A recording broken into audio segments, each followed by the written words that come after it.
Welcome back to another technical deep dive here in the Debug Zone. Today, we're tackling a big question and breaking it down with insights from other users. Hopefully, this clears up some misconceptions and helps you get the answer you need. So buckle up, stay a little curious, and let's jump right in.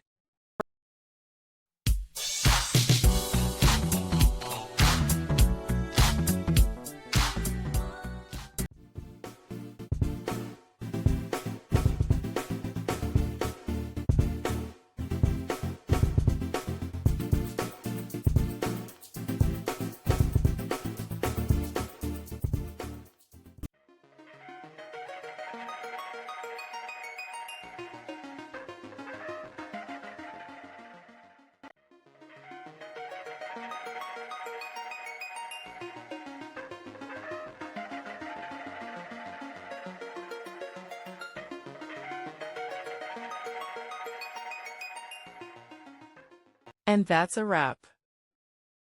I hope you found the answer you were looking for. If you did, take a second to hit that subscribe button. It really helps out. And let me know in the comments which solution worked best for you. See you next time in the Debug Zone.